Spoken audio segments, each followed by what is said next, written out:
Celeste is quite possibly one of the biggest indie shockers of the modern era, one of the biggest tech games made by a small team with lots of undeniable passion behind it. The critics loved it, and most people I know did too.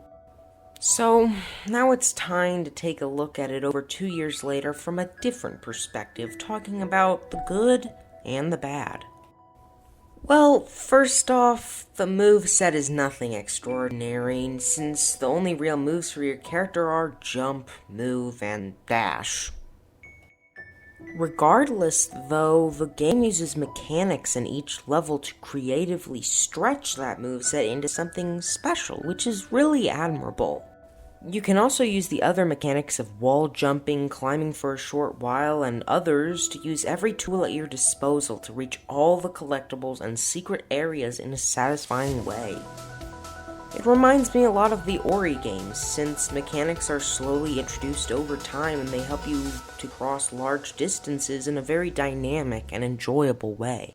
The graphics strike a very nice balance between the beautiful set pieces of 3D games, but in the exact and pinpoint world of 2D pixel art.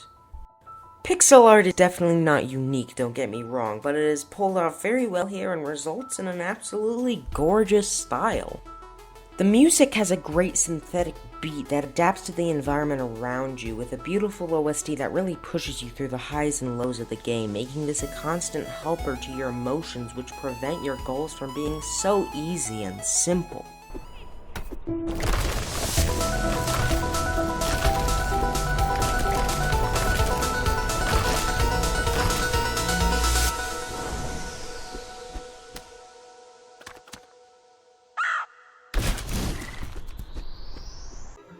Oh yeah, it's all coming together.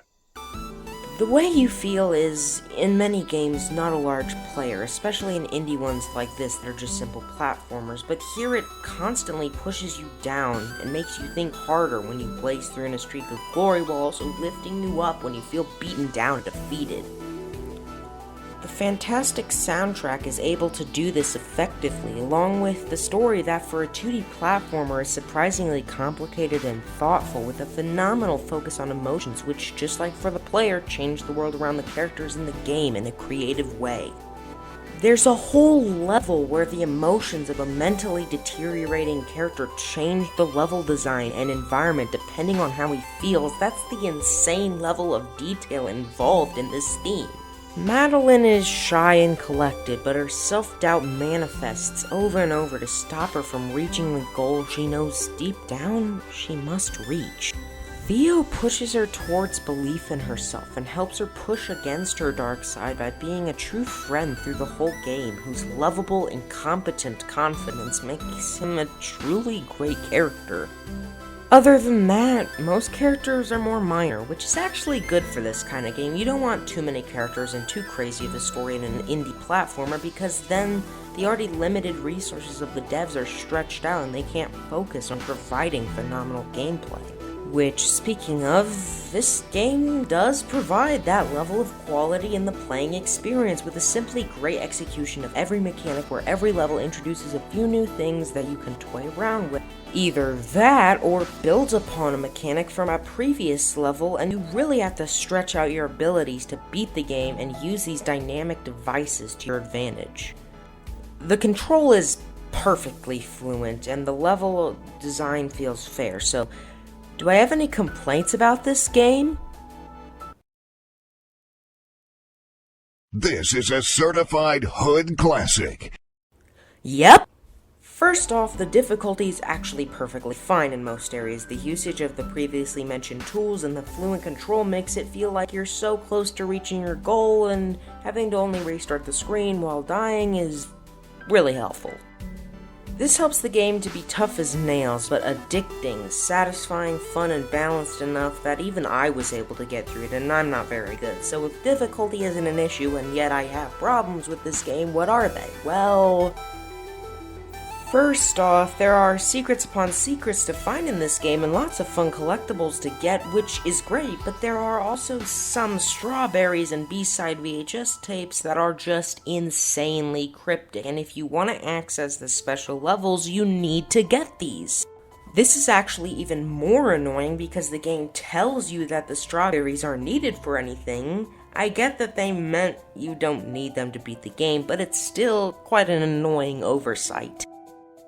I also hate the fact that to go back into a level and get strawberries, you still have to go through the story areas, still have to skip cutscenes, and still have to be taught mechanics. The level should just open up and let you run free to get these. Instead, it's like you're just restarting the stage, which is probably my biggest issue with the game. I can really only cite one last concern, which is the fact that getting through a screen without constant trial and error is damn near impossible. This is fine to add difficulty and a nice learning curve, but it takes away a lot of empowerment from the player and also feels like it pads out the game length to make a game with only 8 stages feel way longer, calling back to some of the sins of NES games. Otherwise though, Celeste is a visual treat with a lot going for it, so now that I've talked about the issues that at most overlook, let's talk about why this game is amazing. As I previously said, mechanics are introduced over time, and while they are simple, the way they're used makes all the difference and leads to a fantastic level of satisfaction in the platforming. The story is, once again, very interesting in how it uses the dark side of Madeline as the evil that halts her progress every step of the way, yet also ends up being needed for her to reach her goals in the end. The level design is tight, fun, and the controls are precise in the best way possible. Really, besides a few minor issues, the game is a masterpiece, with each level feeling different, being fun, and the length of the game being just right. Especially the final level, which is very challenging and frustrating in some parts, yes, but also does a great job of testing everything you've learned throughout your journey, while also showing the mechanics you previously used through a level that's like a trip down memory lane, which is perfectly reminiscent of the way that I will never forget the fun times I had with this amazing game. 4.5 out of 5 for nearly perfect and unforgettable.